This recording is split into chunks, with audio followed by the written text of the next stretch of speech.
Hello guys, welcome to tacit classes English with Monika. आज हम पढ़ेंगे सीबीएसई बोर्ड क्लास 10th की फर्स्ट फ्राइड बुक का second chapter, Nelson Mandela long walk to freedom. ये जो chapter है बच्चों, ये नेल्सन मंडेला की ऑटोबायोग्राफी का एब्स्ट्रैक्ट है। ऑटोबायोग्राफी मतलब होता है आत्मकथा, ठीक है। तो ये जो उनकी आत्मकथा का कुछ अंश यहाँ पर दिया गया है। नेल्सन मंडेला उतने ही पूज्य थे साउथ अफ्रीका में, उतने ही सम्माननीय व्यक्ति थे जितने कि हमारे यहाँ महात्मा गांधी। आप ये समझ लीजिए, हम महात्मा गांधी को इतना सम्मान, इतना प्यार क्यों देते हैं? हम इतना प्यार और सम्मान उनको इसलिए देते हैं क्योंकि उन्होंने हमारी आज़ादी दिलाने में, अंग्रेज़ों से हमें आज़ादी दिलाने में बहुत बड़ी भूमिका अदा की थी। ऐसे ही नेल्सन मंडेला ने साउथ अफ्रीका में एक अपार्थाइड पॉलिसी थी, है ना। अपार्थाइड पॉलिसी थी जिससे क्या होता था, रेशियल डिस्क्रिमिनेशन होता था, लोगों पर रंग भेद की नीति के तहत अत्याचार किए जाते थे। तो इस अपार्थाइड पॉलिसी का विरोध नेल्सन मंडेला ने किया था और इससे साउथ अफ्रीका को मुक्ति दिलाई थी। और इसी संघर्ष के चलते अपने जीवन के 30 साल नेल्सन मंडेला ने जेल में काटे थे। अंत में उनको रिहाई दी गई, उनको विजय प्राप्त हुई, और विजय ही नहीं मिली, उन्हें वहाँ का प्रेसिडेंट भी चुना गया, है ना। तो उस प्रेसिडेंट बनने के बाद वहाँ पर जो ओथ टेकिंग सेरेमनी हुई थी, उस ही इनॉग्रेशन की चर्चा यहाँ पर नेल्सन मंडेला ने की है कि वहाँ उस दिन क्या क्या हुआ और उनके मन में कैसे कैसे भाव आए, ये सब बातें उसमें बताई गई हैं, ठीक है। तो मैं आपको समझाती हूँ कि इसमें क्या है, लाइन वाइज लाइन इसका हम एक्सप्लेनेशन करेंगे। देखिए, 10th में डॉन्ड ब्राइट एंड क्लियर, 10 मई का भोर का समय बहुत ही ब्राइट और क्लियर था, यानी सुबह का बहुत ही स्वच्छ और क्लियर दिन था। 10th में बताई गई है, ये 10th में 1994 की थी, जिस दिन उनका शपथ ग्रहण समारोह था। और आपको पता है बच्चों, इनका जो चुनाव हुआ था वो 1994 में हुआ था, जिसमें 400 सीट्स में से 252 सीट जीतकर ये अफ्रीका के पहले ब्लैक प्रेसिडेंट बने थे। चलिए आप देखते हैं। For the past few days I had been pleasantly besieged by the dignitaries and world leaders who were coming to pay their respect before the inauguration. वो कह रहे हैं कि कुछ दिनों से प्रसन्नतापूर्वक मैं ऐसे लोगों से घिरा हुआ था, डिग्निटरीज, वर्ल्ड लीडर्स यानी महान हस्तियां, देश विदेश से आए हुए नेताएं, महान हस्तियां से घिरा हुआ था, जो मेरे पास आए थे अपना रिस्पेक्ट पे करने के लिए। इनॉग्रेशन से पहले जो उद्घाटन समारोह होने वाला था, उससे पहले वो उनसे मिलने आए थे, उनको अपना रिस्पेक्ट पे करने आए थे, ठीक है। The inauguration would be the largest gathering ever of international leaders on south Africa soil. वो कह रहे हैं ऐसी गैदरिंग इंटरनेशनल लीडर्स की, अंतर्राष्ट्रीय नेताओं की, इतना बड़ा जमावड़ा शायद पहले कभी ही लगा हो। मतलब पहले साउथ अफ्रीका की धरती पर इतना सारी गैदरिंग कभी नहीं हुई थी, वो ये कह रहे हैं। The ceremony took place in the lovely sandstone amphi theatre. और ये जो सेरेमनी थी वो सैंडस्टोन के बने एम्पी थिएटर में होने वाली थी। Formed by the Union Buildings in Pretoria, जो कि यूनियन बिल्डिंग पिटोरिया में थी। पिटोरिया क्या है? पिटोरिया जो है राजधानी है कहाँ की? साउथ अफ्रीका की। साउथ अफ्रीका की बच्चों 3 राजधानियां हैं, जिसमें से पिटोरिया भी एक है। चलिए आगे देखते हैं। For decades this had been the seat of white supremacy. Seat of white supremacy का मतलब है यहाँ पर वाइट सुप्रीमेसी, वाइट लोग जो थे, गोरे लोग, उनका राज था, ठीक है। तो ये जो सीट थी दशकों से वाइट सुप्रीमेसी के हाथ में थी। And now it was the site of a rainbow gathering of different colour and nation for the installation of south Africa's first democratic non racial government. और अब क्या हुआ है, यहाँ पर बहुत से लोग इकट्ठे हुए हैं और उन्हें देख के ऐसा लग रहा है जैसे कोई रेनबो गैदरिंग हो। डिफरेंट कलर्स के लोग हैं यहाँ पर, क्योंकि वहाँ पर केवल काले और गोरे लोग ही नहीं थे, वहाँ पर उन काले और गोरों के अलावा एशियन कंट्रीज से भी बहुत लोग पहुंचे थे, तो हमारे जैसे नॉर्मल स्किन के लोग भी थे। तो उन सब की कलर, अलग अलग कलर के लोगों को देखकर वो ऐसा कह रहे हैं कि ऐसा लग रहा था जैसे कोई रेनबो गैदरिंग हुई है, कलर कलर की सतरंगी इकट्ठे लोग थे वहाँ पर, ऐसा लग रहा था। वो सब क्यों इकट्ठे हुए हैं वहाँ पर? Installation of south Africa, south Africa की पहली प्रजातांत्रिक नॉन रेशियल गवर्नमेंट को स्थापित करने के लिए इकट्ठे हुए हैं। ठीक है, नॉन रेशियल मतलब जो रंग भेद की नीति को नहीं मानती है, ऐसी गवर्नमेंट को स्थापित करने के लिए आए हैं। On that lovely autumn day, उस दिन एक प्यारा सा ऑटम दिन था। ऑटम का सीज़न था मई में वहाँ पर, यानी हमारे यहाँ ऑटम सीज़न मई में नहीं होता है, लेकिन साउथ अफ्रीका में मई में ऑटम सीज़न होता है। क्लाइमेट अंतर है हमारे यहाँ का और वहाँ में। ठीक है। I was accompanied by my daughter Zenani, मैं अपनी डॉटर जिनानी के साथ था। ऑन द पोडियम, मंच पर, Mr de Klerk was first sworn in as second deputy president, Mr de Klerk को पहले शपथ दिलाई गई सेकेंड डेप्यूटी प्रेसिडेंट के रूप में। उसके बाद Thabo Mbeki was sworn in as first deputy president, और थॉम्बो मैबिकी को फर्स्ट डेप्यूटी प्रेसिडेंट के रूप में शपथ दिलाई गई, यानी 2 डेप्यूटी प्रेसिडेंट बनाए गए वहाँ के। ठीक है। When it was my turn, अब जबकि मेरा टर्न था, I pledge to obey and uphold the constitution and to devote myself to the well being of the republic and its people. अब जब मेरी बारी आई तो मैंने प्रतिज्ञा की कि मैं क्या करूँगा, मैं कॉन्स्टिट्यूशन का पालन करूँगा, उसकी आज्ञा मानूंगा और अपने आप को समर्पित कर दूंगा इस रिपब्लिक की और इस लोगों की वेल बीइंग के लिए, उनके कल्याण के लिए अपने आप को समर्पित कर दूंगा। To the assemble guest and the watching world I said, मैंने कहा यहाँ पर एकत्रित गेस्ट जो मेहमान आए हुए हैं, और वॉचिंग वर्ल्ड उन्होंने इसलिए बोला कि ये जो कार्यक्रम था उनका टीवी पर प्रसारित हो रहा था, कि जो लोग मुझे देख रहे हैं उन लोगों से कहा, today all of us do by our presence here confer glory and hope to new born liberty, हम लोग सब यहाँ पर एकत्रित हुए हैं क्या करने के लिए, ये जो न्यू बॉर्न लिबर्टी है उसकी शोभा बढ़ाने के लिए और एक नई आशा उसको प्रदान करने के लिए हम यहाँ पर इकट्ठे हुए हैं। न्यू बॉर्न लिबर्टी मतलब वो जो उनकी आज़ादी मिली है, किससे आज़ादी मिली है, इस रेशियल डिस्क्रिमिनेशन से। ठीक है, अपार्थाइड की जो पॉलिसी थी उससे। Out of the experience of an extraordinary human disaster that lasted too long, वो कह रहे हैं ये जो हमें मिला है लास्टेड टू लॉन्ग, लंबे समय तक एक असाधारण ह्यूमन डिजास्टर यानी इंसानी तबाही, बर्बादी के बाद, बर्बादी का एक्सपीरियंस करने के बाद हमें ये सब कुछ मिला है। यानी लोगों पर बहुत अत्याचार होते थे, बहुत लंबे समय तक काले लोगों को उनके अत्याचार सहने पड़े थे, उसके बाद ये सब कुछ मिला है, इसलिए उन्होंने ये वर्ड यूज़ किया एक्स्ट्रा ऑर्डिनरी ह्यूमन डिजास्टर। ठीक है। Must be born a society of which all humanity will be proud, और अब ऐसी सोसाइटी का जन्म होना चाहिए जिस पर पूरी इंसानी जाति को क्या हो, गर्व हो। ठीक है।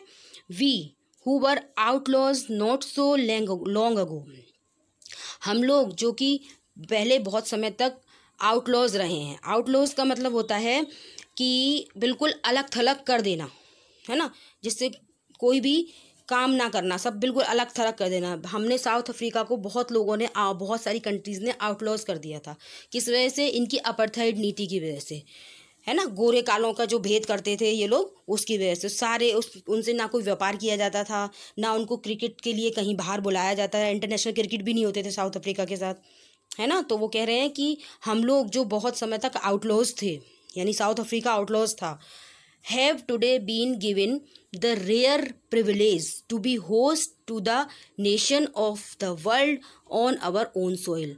तो ऐसे हम लोगों को, जो हम आउटलॉज थे, ऐसे लोगों को आज एक रेयर प्रिविलेज मतलब अनोखा सौभाग्य मिला है, अनेक देशों से आए हुए, दुनिया भर के देशों से आए हुए लोगों का स्वागत अपनी भूमि पर, अपनी मिट्टी पर करने का हमें अनोखा सौभाग्य मिला है। मतलब मेज़बानी करने का, होस्ट से मतलब होता है मेज़बानी, मेहमान और मेज़बान समझ में आता है ना।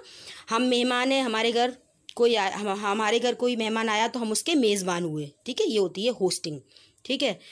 We thank all of our distinguished international guest, मैं अपने जो है इंटरनेशनल बहुत सारे विभिन्न देशों से जो गेस्ट आए हुए हैं उनको मैं धन्यवाद कर रहा हूँ।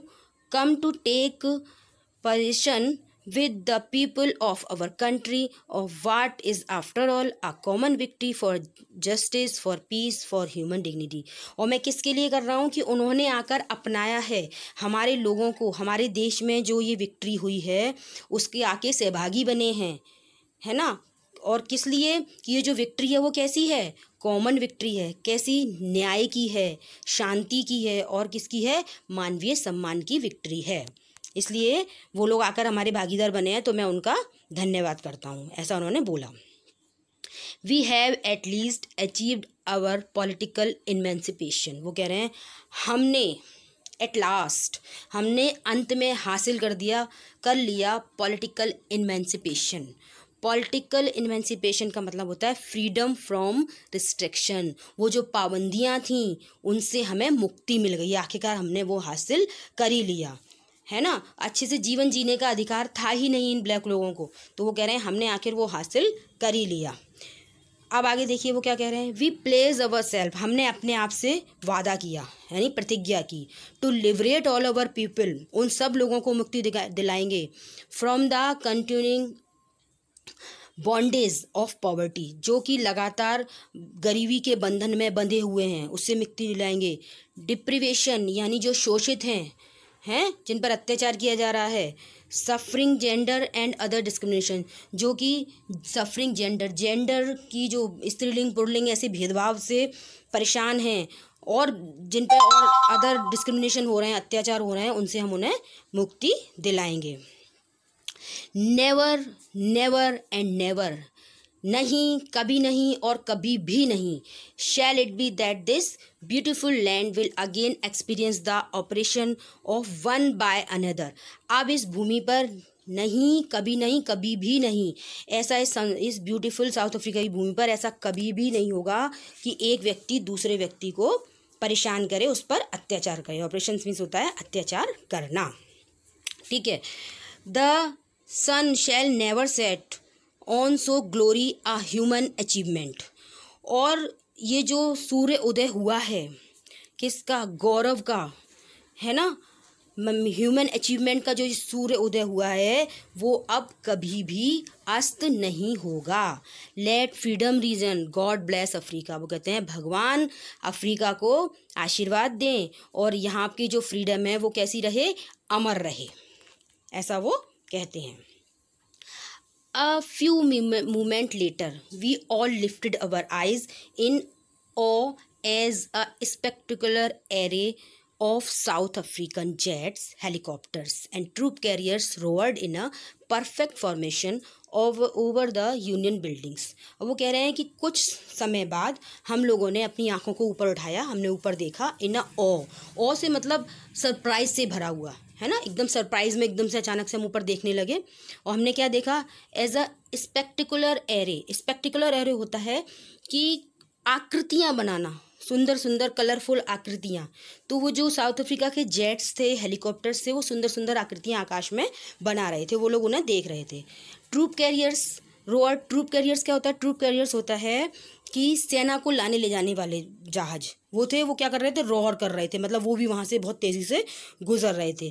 Perfect formation over the Union buildings, और यूनियन बिल्डिंग्स के ऊपर एक परफेक्ट फॉर्मेशन से मतलब वो वहाँ पर एक परफेक्ट आकृतियाँ जो उन्हें बनानी थी वो वहाँ बना रहे थे, मतलब सुंदर सुंदर आकृतियाँ वो आकाश में जेट्स और एरोप्लेन्स बना रहे थे, वो लोग सब उसे देख रहे थे। It was not only a display of pinpoint precision and military force। ये मिलिट्री फोर्स का केवल जो है पिन पॉइंट यानी बिल्कुल एक्यूरेसी के साथ एक्यूरेट पॉइंट पर प्रेसिशन नहीं था, क्या था ये, but a demonstration of the military loyalty to the democracy, बल्कि वो क्या था, लॉयल्टी थी, वफादारी थी, वफादारी का डेमोन्स्ट्रेशन था, यानी वो अपनी वफादारी दिखा रहे थे इस प्रजातांत्रिक सरकार के लिए। To a new government that had been freely and fairly elected, और उस सरकार के लिए जो नई गवर्नमेंट जो है निष्पक्ष रूप से चुनी गई है। ओनली मोमेंट बिफोर, कुछ देर पहले The highest journal of the South Africa Defence Force and police, their chest bedecked with the ribbons and medals from days gone by, salute me and pledged their loyalty. कुछ देर पहले वहाँ south Africa के defence के जो अधिकारी थे, police थे, जिनके सीने जो है मेडल्स से भरे हुए थे, वो लोग मुझे सैल्यूट कर रहे थे और अपनी लॉयल्टी मुझे दिखा रहे थे, मेरे प्रति अपनी वफादारी दिखा रहे थे. आई was not unmindful of the fact that not so many years before they would not have salute but arrested me. वो कह रहा है आई वॉज नॉट अनमाइंडफुल, मैं अभी तक भूला नहीं था कि कुछ साल पहले तक ये लोग मुझे सैल्यूट नहीं करते थे, ये क्या करते थे, मुझे अरेस्ट कर लेते थे. ये मैं भूला नहीं था क्योंकि उससे पहले तो वो विद्रोही थे ना, उनको विद्रोही माना जाता था, वहाँ पे वाइट सुप्रीमेसी थी, तो उसके लिए तो वो क्रिमिनली हुए ना, तो वो लोग उन्हें गिरफ्तार कर लेते थे. आज वो उन्हें सैल्यूट कर रहे हैं, वो चीज़ वो याद कर रहे हैं. Finally a chevron of Impala jets left a smoke trail of the black. ये शेवरॉन का मतलब होता है वी शेप में, है ना. एक एम्पाला जेट था, उसने वी शेप में क्या किया, एक स्मोक ट्रेल की, धुआं निकला पीछे से. The black, red, green, blue and gold of the new south Africa flag. और उसने black colour, red, green, blue और गोल्ड कलर से एक नया साउथ अफ्रीका का फ्लैग वहाँ आकाश में बना दिया. हमारे यहाँ भी देखते हैं, हमारे यहाँ क्या होता है, गणतंत्र दिवस पर स्मोक ट्रेल हमारे यहाँ भी होती है. हमारे यहाँ आकाश में क्या बनता है, तिरंगा झंडा बना दिया जाता है ना, ऐसे ही वहाँ पर उन लोगों ने किया. The day was symbolised for me by the playing of our two national anthems. वो दिन मुझे इसलिए भी याद है क्योंकि उस दिन क्या हुआ था, उस दिन 2 नेशनल एंथेम गाए गए थे. And the vision of white singing. White singing का क्या था, निकोसी शेकिलेले अफ्रीका, पहला तो ये था उनका. एंड ब्लैक सिंगिंग, और काले वालों ने क्या गाया था, Die Stem, the old anthem of the republic, जो कि रिपब्लिक का ओल्ड एंथेम था, वो उन लोगों ने गाया था. ऑल दे दो that day neither group knew the lyrics of the anthem they once despised. यद्यपि वो दोनों ही ग्रुप एक दूसरे के जो भी एंथेम थे उनके लिरिक्स नहीं जानते थे. they once despised क्योंकि वो एक दूसरे से नफरत करते थे, है ना, वो दोनों के प्रति अच्छे भाव बना के नहीं रखते थे, तो इसलिए उन्हें पता ही नहीं था कुछ एक दूसरे के बारे में. they would soon know the words by heart, और वो जल्दी ही इनके वर्ड्स को जान जाएंगे और बाय हार्ट कर लेंगे, याद कर लेंगे, ऐसी वो आशा कर रहे थे. On the day of the inauguration के दिन I was overwhelmed with the sense of history. Inauguration के दिन मैं बहुत भाव विभोर हो गया था हिस्ट्री को लेकर, है ना, अपने ऐतिहासिक बातों को लेकर वो बहुत ज़्यादा भाव विभोर हो गए थे. In the first decade of the 20th century के पहले दशक में, a few years after the bitter Anglo-Boer War and before my own birth, ये उनके जन्म से पहले की बात है कि एक एंग्लो बोर वार हुई थी. ये बहुत भीषण युद्ध हुआ था, इसमें बहुत ही ज़्यादा लोगों का मरे थे लोग, बहुत ज़्यादा हालत ख़राब हुई थी. तो वो जो ये जो वार हुआ था वो इनके जन्म से पहले की बात है. अब इसमें क्या हुआ, The white-skinned people of South Africa patched up their differences. अब वाइट स्किन पीपल जो थे साउथ अफ्रीका के, उन्होंने पैच्ड अप किया, यानी उन्होंने संधि की और अपने डिफरेंसेस को दूर करने की कोशिश की. And erected a system, differences को दूर करने के लिए उन्होंने एक सिस्टम बनाया. The racial domination against the dark skin people. Dark skin पीपलों के विरोध में उन्होंने एक सिस्टम बना दिया, रेशियल डोमिनेशन क्या मतलब हो गया, वो उन पर अधिकार जमाते थे, रंग भेद थे, जैसे जो काले लोग थे उन पर गोरे लोग अपना अधिकार जमाते थे, ऐसी इस तरीके की व्यवस्था उन्होंने कर दी थी. मतलब वो सेकंड पर्सन हो गए थे अपने ही देश में, ऐसा उन्होंने किया था, है ना, देयर ओन लैंड, अपने ही देश में सेकंड पर्सन हो गए थे वो. The structure they created formed the basis of one of the harshest most inhuman society the world has ever known. बोले संसार में ऐसा नियम शायद ही पहले कभी बना हो जो कि मोस्ट अनह्यूमन था, अमानवीय था। Now in the last decade of the 20th century, अब 20th सेंचुरी की लास्ट डिकेड है, अंतिम दशक है। And my own 8 decades as a man, और मेरे खुद जीवन के 80 वर्ष एक मनुष्य के रूप में बीते हैं यहाँ पर। That system had been overturn, अब ये सिस्टम पूरी तरीके से बदल गया है फॉर एवर, हमेशा के लिए। And replaced by one that recognised the right and freedoms of all peoples regardless of the colour of their skin. अब जो सिस्टम बदला है, यहाँ पर आज़ादी है लोगों को, हर किसी को पूरी आज़ादी है, और ये आज़ादी कलर के हिसाब से नहीं है, स्किन के हिसाब से नहीं है, ये सिस्टम अब पूरी तरीके से बदल चुका है। That day had come about through the unimaginable sacrifice of thousands of my people, whose sacrificing and courage can never be count or repaid। अब वो कह रहे हैं ये दिन आया है किसके बाद, ऐसी अनइमेजिनेबल सेक्रीफाइसेस, अकल्पनीय बलिदानों के बाद, हजारों लोगों के बलिदानों के बाद ये दिन आया है। और उनका जो सेक्रीफाइस था उसको काउंट नहीं किया सकता, और ना ही उसको रीपे किया जा सकता, किसी पे से चुकाया नहीं जा सकता। ठीक है।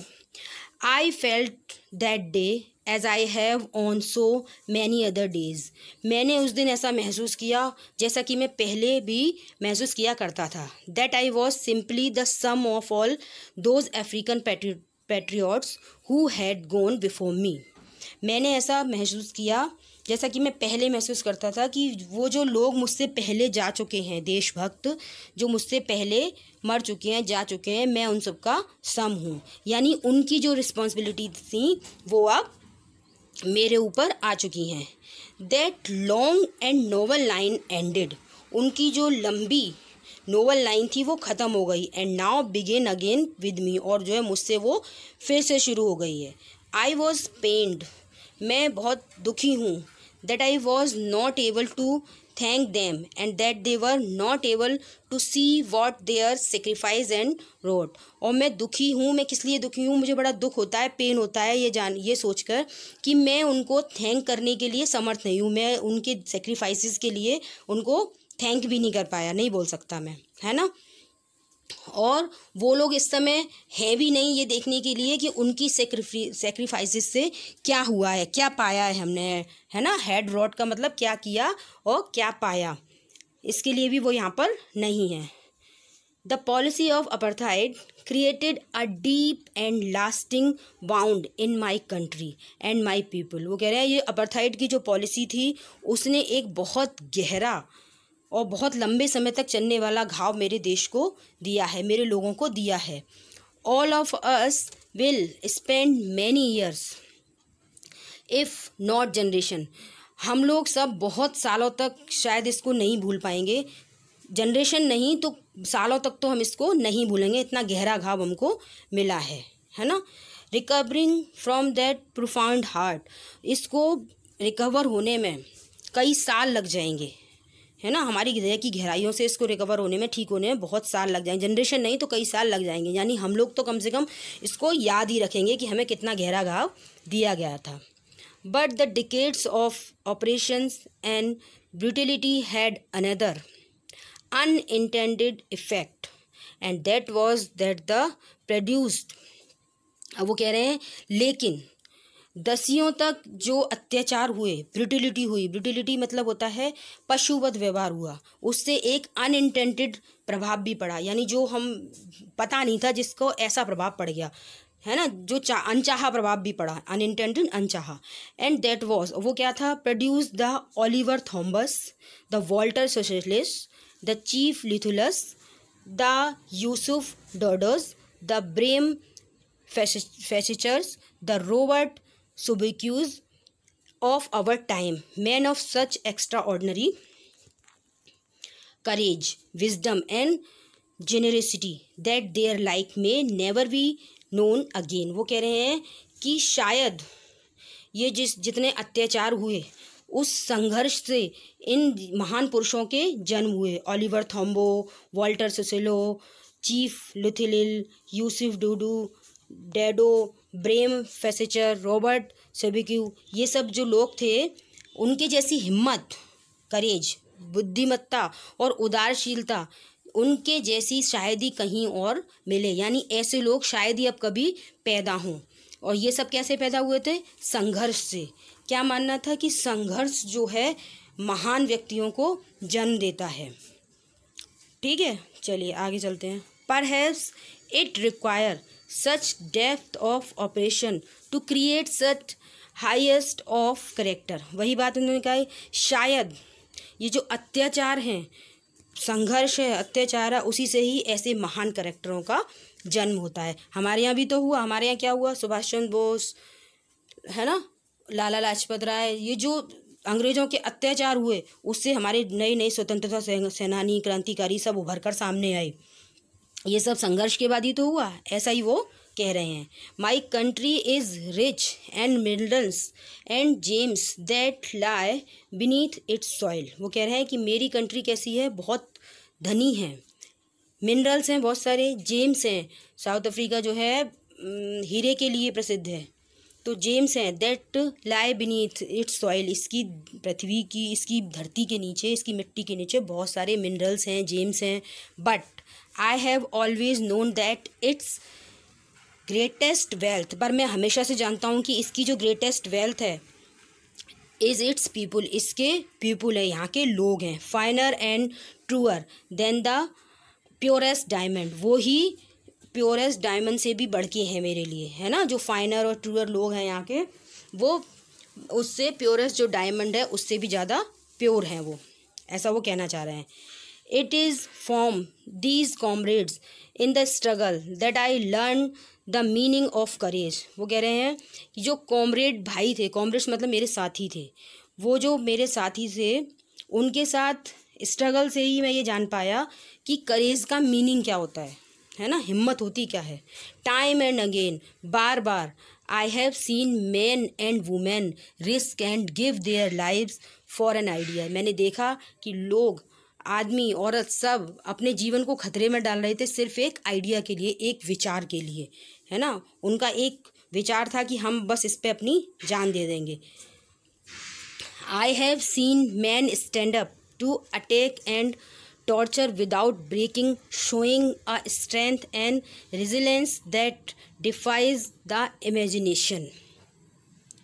वो कह रहे हैं कि मैंने क्या देखा कि लोग डट के खड़े हुए हैं, उन पर आक्रमण हो रहा है, अटैक एंड टॉर्चर हो रहा है, उनको अत्याचार किए जा रहे हैं, और वो बिना अपनी स्ट्रेंथ को तोड़े, अपनी हिम्मत को बिना तोड़े वहाँ पे खड़े हुए दिखा रहे हैं अपनी स्ट्रेंथ, और ये दिखा रहे हैं कि इनके अंदर क्या एबिलिटी है, वो कितना ज़्यादा अत्याचार सह सकते हैं, है ना। और डिफाइज एन इमेजिनेशन, और अकल्पनीय, चैलेंज कर रहे हैं, उनके नियमों को तोड़ रहे हैं। ऐसा मैंने करते हुए लोगों को देखा। I learn that courage was not the absence of fear. मैंने ये जाना कि ये जो करेज है, हिम्मत है, वो एब्सेंस ऑफ फियर नहीं है, डर का ना होना नहीं होता है courage, but the triumph over it, कि इसके ऊपर विजय प्राप्त करना, डर के ऊपर विजय प्राप्त करना ही करेज होता है। The brave man is not he, brave man वो नहीं है who does not feel afraid, जो कि डर को महसूस नहीं करता है, but he who conquers that fear, जो कि उस फियर के ऊपर विजय प्राप्त करता है, वो ही ब्रेव मैन होता है। ये बहुत अच्छी लाइन कही गई है यहाँ पर, इसको आपको ध्यान रखना है। ठीक है, चलिए। No one is born hating another person because of the colour of his skin और हिज बैकग्राउंड और हिज रिलीजन। वो कह रहे हैं कोई भी हेटिंग, घृणा को लेकर, एक दूसरे के प्रति घृणा को लेकर पैदा नहीं होता है, चाहे वो कलर के लिए हो, स्किन के लिए हो, या उसके बैकग्राउंड के लिए हो, या धर्म के लिए हो। ऐसी घृणा लेके कोई भी पैदा नहीं होता है। People must learn to hate, people को जो है हेट जो है लर्न कराई जा सकती है, सिखाया जा सकता है हेट करना। And if they can learn to hate, अगर वो हेट लर्न कर सकते हैं, यानी हेट को सीख सकते हैं, they can be taught to love, उनको प्यार भी सिखाया जा सकता है। Comes more naturally to the human, है ना, taught to love, for love comes more naturally, क्योंकि जो लव है वो अधिक नेचुरल तरीके से मनुष्य के हृदय में प्रवेश कर जाता है ना।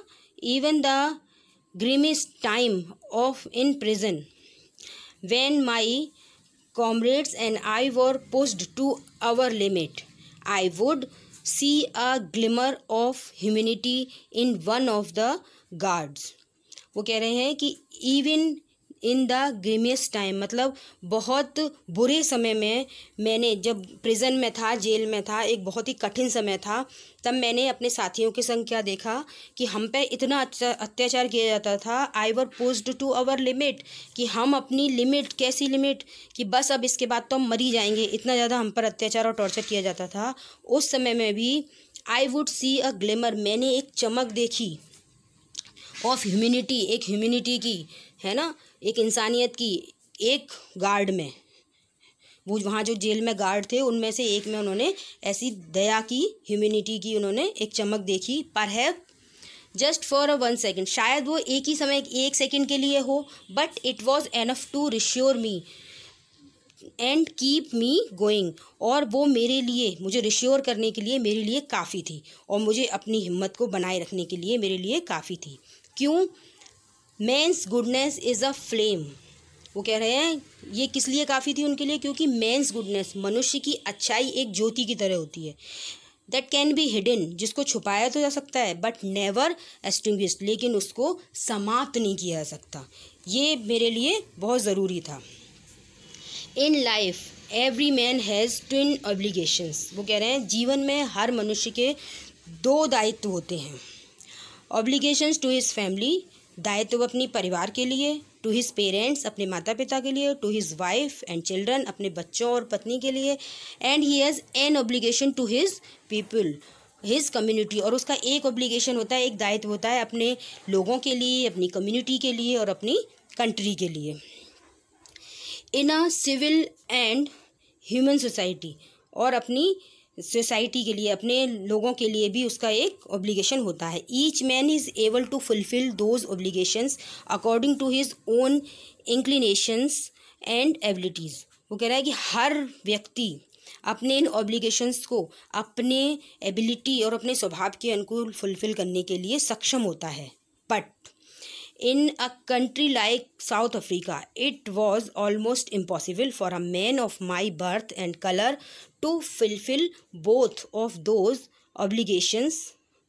वो कह रहे हैं लेकिन मेरे जैसे इंसान का, जिसका जन्म साउथ अफ्रीका में हुआ है, मेरे जैसे कलर, काले लोगों का, ये इस तरीके का ऑब्लिगेशंस का निभा पाना, यानी इन दायित्वों को निभा पाना बहुत ही कठिन काम था, क्योंकि मेरा जन्म जो है एक ब्लैक परिवार में हुआ था, काले लोगों के बीच हुआ था। ऐसा मैं इसलिए वो सब कुछ नहीं कर सकता था।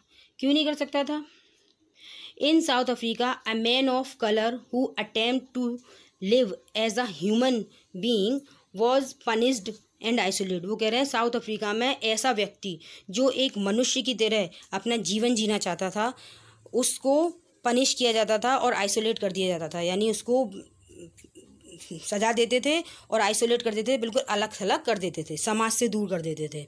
In South Africa a man who tried to fulfil his duty to his people was inevitably ripped from his family and his home and was forced to live a life apart, और कोई व्यक्ति south Africa में यदि अपने लोगों की मदद करना चाहता है, अपने परिवार की मदद करना चाहता है, अपने परिवार के लोगों को अपने दायित्व पूरा करना चाहता है, तो क्या होता था, वो उसको बिल्कुल उनकी लाइफ से अलग कर दिया जाता था, उसे उसके घर से भी दूर कर दिया जाता था।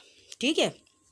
अ twilight existence of secrecy and rebellion, और क्या होता था कि उसका जीवन कैसा हो जाता था जब बिल्कुल अलग कर देते थे, तो ट्विलाइट होता है गोधूली बेला, मतलब जहाँ थोड़ी थोड़ी रोशनी होती है, इस तरीके का जीवन हो जाता था। सीक्रेसी हो जाती थी उसके जीवन में, या बिल्कुल अलग दूर पटक दिया जाता था उसको, है ना, या तो वो विद्रोह ही कर सकता था। ठीक है ना, इस तरीके का जीवन बिल्कुल हो जाता था उसका। I did not in the beginning choose to place my people above my family, but in attempting To serve my people, I found that I was prevented from fulfilling my obligations as a son, brother, a father and a husband. अब वो कह रहे हैं कि शुरू में क्या हुआ था, मैंने ये चूज़ किया था कि मैं अपने स्थान की, अपने लोगों की क्या करूँगा, अपने लोगों को के प्रति अपने कर्तव्य को निभाऊंगा, ऐसा करूँगा। लेकिन क्या हुआ, मुझे ऐसा करने से रोका गया। मैंने पाया कि आई वॉज प्रिवेंटेड, मुझे रोका गया है, फुलफिलिंग माई ऑब्लिगेशंस, मेरे दायित्वों को पूरा करने से मुझे रोका गया है, एक पुत्र के रूप में, एक भाई के रूप में, और एक पिता के रूप में, और एक पति के रूप में। ठीक है। I was not born with a hunger to be free, मैं जो है स्वतंत्रता की इस भूख को लेके पैदा नहीं हुआ था। आई वॉज बॉर्न फ्री, मैं जो है स्वतंत्र पैदा हुआ था।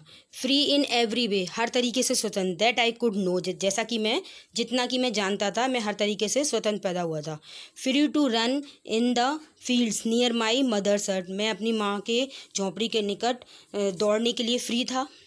Free to swim in the clear stream, मैं स्वच्छ नदी में तैरने के लिए स्वतंत्र था। That run through my village, अपने गाँव में दौड़ने के लिए फ्री था बिल्कुल।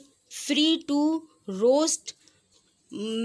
Roast my lease under the stars and ride the broad backs of slow moving bulls. अब मैं किसके लिए फ्री था, मैं फ्री था अपने जो है मक्के भून के रात में तारों की रोशनी में खाने के लिए फ्री था। मतलब मैं फ्री ही पैदा हुआ था, मेरे को हर चीज़ की फ्रीडम थी, ऐसा वो बोल रहे थे। आगे क्या बोल रहे हैं वो, और क्या के लिए फ्री था। It starts ride to broads back of slow moving bulls, जो धीरे धीरे बुल्स चलते थे, बैल चलते थे, उनके ऊपर बैठ के राइडिंग करने के लिए मैं फ्री था। मतलब जो बच्चे करते थे वो सब काम वो करते थे, उसके लिए वो सोचते थे कि मैं फ्री हूँ। As long as I obeyed my father and abided by the custom of my tribe, वो कह रहे हैं कि मैं जब तक फ्री था तब तक मैं अपने पिता की आज्ञा का पालन करता था। अबाइडेड माई कस्टम माई ट्राइब्स, और मेरे जो ट्राइब्स था, मेरा कबीला था, मैं उसके कस्टम्स को, रीति रिवाजों को मानता था। I was not trouble by the laws for a man और गॉड, मुझे तब तक कोई परेशानी नहीं थी भगवान के नियम या किसी इंसान के बनाए हुए नियमों से, मुझे कोई तकलीफ़ नहीं थी। It was only when I began to learn that my boyhood freedom was an illusion, और ये मैंने सिर्फ तब जाना, ये जब शुरू हुआ जब मैंने ये जाना कि मेरी बॉयहुड जो फ्रीडम थी, मेरे बचपन की जो स्वतंत्रता थी, वो एक इल्यूज़न थी, वो एक भ्रम था। When I discovered as a young man that my freedom had already been taken from me, जब मैं थोड़ा बड़ा हुआ, यंग मैन हुआ, तो मैंने देखा कि मेरी जो फ्रीडम है वो मेरे से पहले ही छीन ली गई है। That I begin to hunger for it, अब मेरे अंदर इसके लिए भूख जगी। किसके लिए, फ्रीडम के लिए।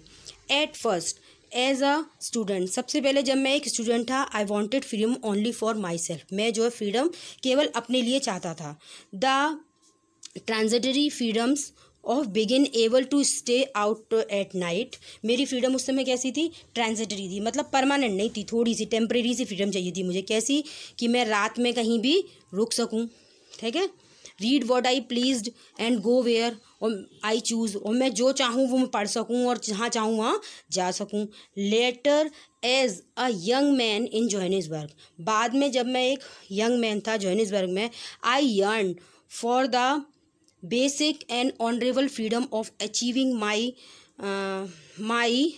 potential, of earning my keep, of marrying and having a family, the freedom not to be obstructed in a lawful life। वो कह रहे हैं कि मेरी जो भूख थी जोहानिसबर्ग में वो और तीव्र हो गई। आई yearn फॉर द बेसिक, है ना, ऑनरेबल फ्रीडम, मुझे मतलब सम्मानजनक फ्रीडम चाहिए थी। काय के लिए चाहिए थी, अचीविंग माई पोटेंशियलिटी, मतलब मेरी जितनी पोटेंशियलिटी थी, जितनी मेरे अंदर क्षमता थी, उसके हिसाब से अर्निंग माई कीप, यानी मुझे मेरी रोज़गार प्राप्त करने के लिए चाहिए थी।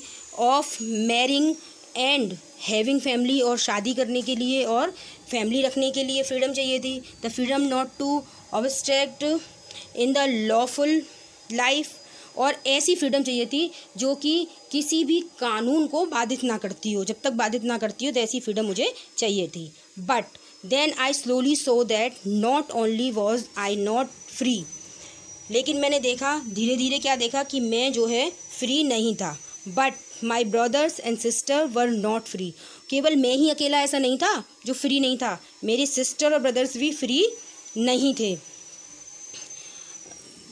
थे। I saw that it was not just my freedom that was curtailed, मैंने देखा कि ये मेरी फ्रीडम नहीं थी जो कर्टेल्ड थी, जो काटी गई थी, वो मेरे बहन भाइयों की भी, जो मेरे इस कम्युनिटी के लोग थे उनके साथ भी ऐसा ही हुआ था। But the freedom of everyone who looked like I did, कि फ्रीडम जो है सबके साथ ही सबकी काटी हुई थी, सबकी फ्रीडम को कट लगाए गए थे, मतलब बंदिशों में बांध दिया गया था। जैसा कि मेरे साथ हुआ था वैसे मेरी कम्युनिटी के लोगों के साथ भी हुआ था, ऐसा उन्होंने देखा। That is when I join the African national Congress, और ये वो समय था जब मैंने नेशनल अफ्रीकन कांग्रेस को ज्वाइन किया। And that is when the hunger for my own freedom become the great hunger of my freedom, और ये वो समय था जब मेरी फ्रीडम की जो हंगर थी वो एक बड़ी हंगर, फ्रीडम की हंगर में बदल गई।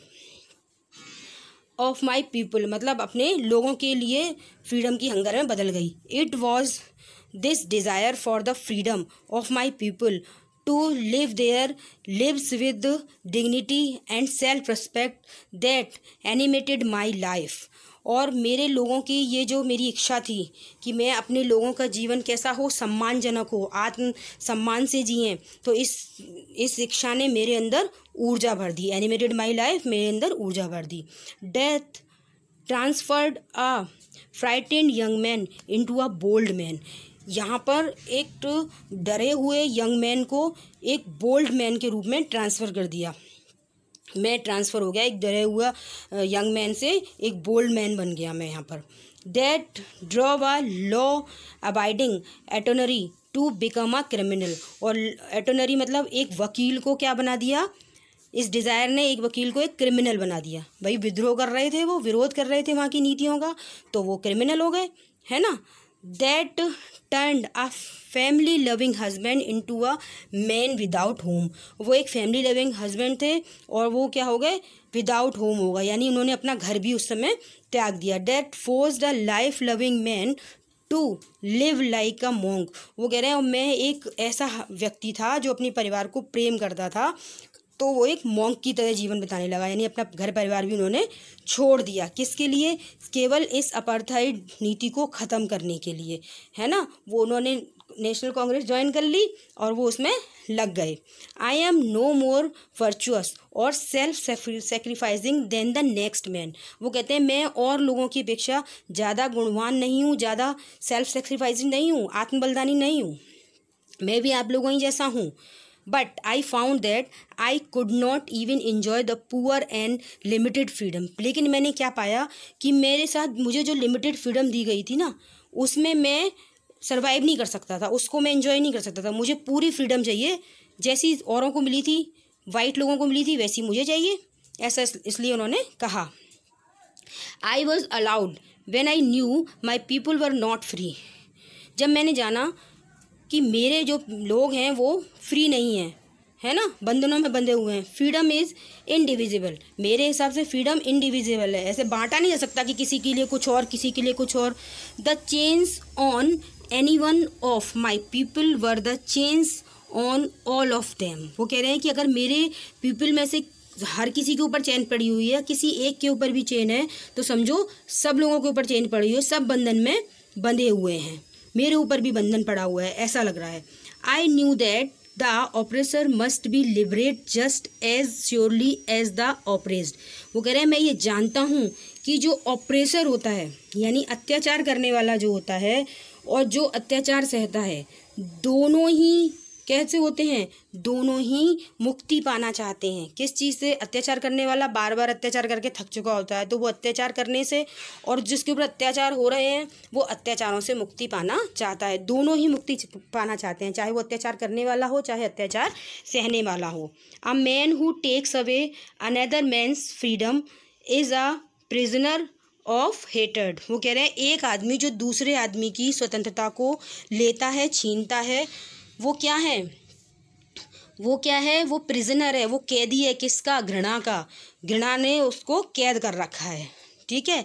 ही is locked behind the bar of prejudice and a narrow mindless. और वो किसके पीछे, वो जेल कह रहे हैं ना, कैदी है, तो वो किस जेल में बंद है, उस जेल की सलाखों के पीछे बंद है जो कैसी है, एक स्ट्रॉन्ग डिसलाइक है विदाउट एनी गुड रीजन, है ना, पक्षपात पूर्ण नीति के पीछे छुपा हुआ है। और उसका माइंड कैसा है, संकीर्ण विचारधारा का व्यक्ति है वो, ठीक है। आई am not truly free if I am taking away someone else freedom. मैं बिल्कुल सत्यता से पूर्ण रूप से फ्री नहीं हूँ अगर मैं किसी की फ्रीडम को लेता हूँ, यानी मैं अगर किसी को अपना गुलाम बनाता हूँ तो मैं फ्री नहीं हूँ। Just as surely as I am not free when my freedom is taken from me. वो कह रहे हैं और उसी तरीके से मैं तभी भी फ्री नहीं हूँ कि मेरी फ्रीडम मुझसे छीन ली जाए, मतलब मैं किसी की फ्रीडम छीनूँ या कोई और मुझसे मेरी फ्रीडम छीन ले, दोनों ही तरीके से मैं फ्री नहीं हूँ, ठीक है। The oppressed and oppressor alike are robbed of their humanity. मतलब अत्याचार करने वाला और अत्याचार जिस पर हो रहा है वो, उन दोनों की ह्यूमैनिटी ही छीन ली गई है। मेरे हिसाब से दोनों की ह्यूमैनिटी ही छीन ली गई है, मतलब ना तो कोई अत्याचार करे और ना कोई अत्याचार सहे, ऐसा उन्होंने बताया अपनी स्पीच में। तो ये हुआ आपका line wise line explanation. I hope आपको समझ आया होगा। अगर आपको समझ आया है तो आप इसको अच्छे से पढ़िए और इसको डिस्कस कीजिए। Thank you for watching.